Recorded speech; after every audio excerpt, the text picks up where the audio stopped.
So what is the etiquette for when you fire someone? Do you call them to the office so you can fire them in person? Do you do that on Zoom? Is that okay? Do you send them an email? What do you do? And this is actually an interesting question a lot of companies have. The other thing is too, think about this. Do you fire everybody all at once? Do you do it in phases? Because I think about it this way, if you do it all at once, you do it, then you're done. The problem is though, you may maybe fire too many people, right? If you do it all at once. If you do it in increments, you start to create sort of bad culture in the company. So this is something I want you to think about. If you were a CEO, how would you go about firing people? Layoffs are going to be the talk in 2023 as companies need to control for costs, right? And also to try to have better earnings to impress Wall Street. So in the news, a couple more people on the Fed committee came out and said, hey guys, we need to keep interest rates above 5% and we need to keep them high for some time. So to my count, I think that's 4 people that come out and said essentially they're going to be more hawkish. If you guys have heard of more, please let me know, but that just seems to be the language of the Fed. Now, basically what's going on as well is they're keeping track of inflation and also keeping track of unemployment and wage growth.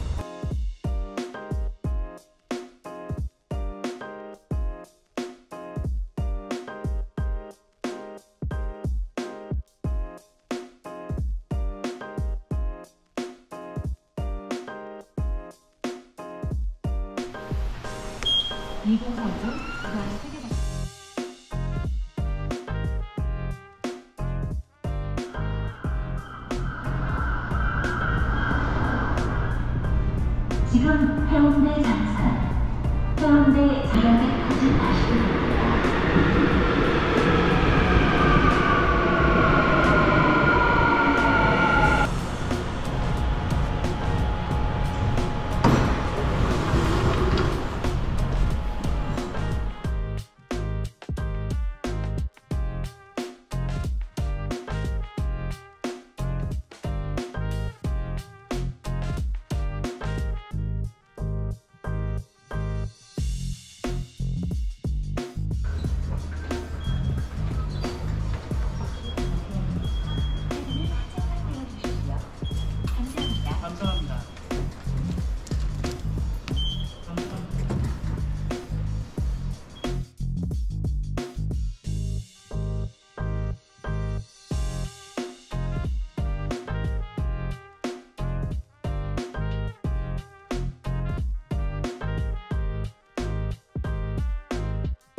Lululemon also reported that basically they might have reached peak margins and their margins are starting to come down. They also have too high of inventory levels and they're worried about consumer spending.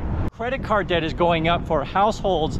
There's a couple reasons I would say. One is things just cost more money than they did before. The other one is that interest rates are going up. So we talk about this on the channel, but I'm sure you guys know if you have any variable rate loans, credit cards, these sort of things, you got to be paying them off because interest rates are going to be going up and they're going to stay elevated. Consumers are paying down debt. They're not necessarily buying new things. Like for example, Macy reported that they're going to be closing some more stores. Both housing prices and rents do seem to be coming down.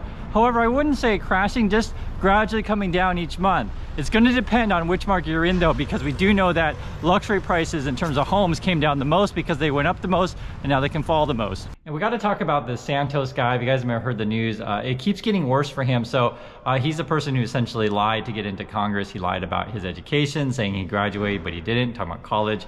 He lied about working on Wall Street, which I guess he didn't. He lied about being Jewish, which is kind of crazy. He didn't. I guess he even lied about his mom in 9/11, where I guess she died in the towers, but she didn't. Just weird stuff. And the new one is even more crazy. I guess people who were working in his campaign were emailing donors pretending, right? This person was pretending to be a top Republican using fake email, fake name, essentially saying, donate money because I'm a top Republican person. I think they were saying their name was Dan Meyer, which is like one of the top aides to McCarthy. It's just kind of ridiculous. How many more lies can this Santos person be involved with? It may end up being illegal. We'll keep track of this story. I don't talk about that much, but when the news comes out, it is like so ridiculous, and it just keeps going.